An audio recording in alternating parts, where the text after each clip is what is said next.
Mga yumaong dating pangulo, sundalo at iba pang kinikilala dahil sa serbisyo nila sa bayan ang nakahimlay sa libingan ng mga bayani. Pero meron din pala mga informal settlers sa bahagi ng sementeryo. Sa kabila naman ng pagpapaalis sa kanila ng mga otoridad, giit nila may karapatan daw sila sa tinitirang lupa. Narito ang special report.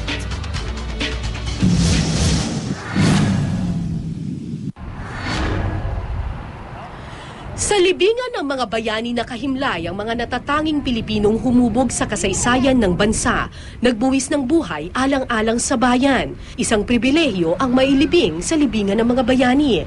Pero sa himlayang ito ng mga patay, may nakikihating mga buhay.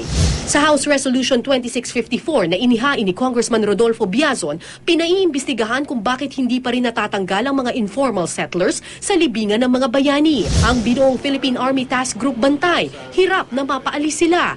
Naghahanap raw kasi ng mga kakampi ang mga residente mula sa ilang politiko at sangay ng gobyerno na wala naman umanong kinalaman sa lupa.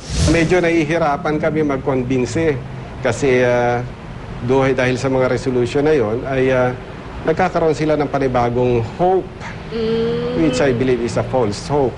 Kasi ito ay tinaguri ang National Shrine, the proposed site of libingan ng mga bayani no 1967, which is now the libingan ng mga bayani. At ito ay ide-develop na ng Philippine Veterans Affairs Office, DND, para gawing National Shrine. Mahigit 47,000 ang nakalibing dito sa libingan ng mga bayani. Dito nakalibing mga national artists, dating presidente at mga sundalong namatay sa serbisyo. Andito ako ngayon sa Section 19 ng libingan ng mga bayani. Ito na actually yung huling section nila. At ang sabi nila, by April daw ay mapupuno na itong section na ito. Kapag nangyari yon, doon na sila pupunta. Sa bandang yon, dinedevelop na nila yung kabilang section na siguradong tatamaan yung lugar ng mga informal settlers. Pero ang mga residente nanindigang may karapatan daw sila sa lupa. Anila, pribado raw ang lupa na pagmamayari ng RIMA International Corporation at dinonate umano ito sa kanila. So hindi lang itong lupa na ito sa libingan ng mga bayani yung pag-aari nila, Opo. kundi yung buong Taguig. Buong Taguig po. Kaya nga yung... At buong Southern Luzon. Opo.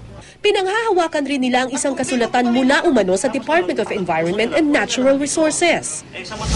Sila po ang mandated ng ating gobyerno para maklasipika po ng lupa. Kung ano po ang narapat na itatayo doon sa lupa ng gobyerno, kung ito ay gagamitin ng gobyerno o hindi.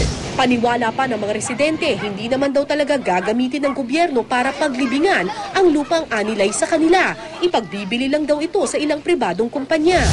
Pero ipinakita pa ng Task Force Bantay ang plano ng gobyerno para gawing National Shrine ang libingan ng mga bayani.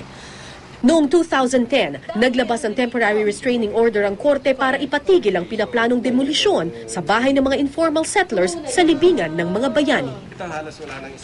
Dito yung nakikita mong development.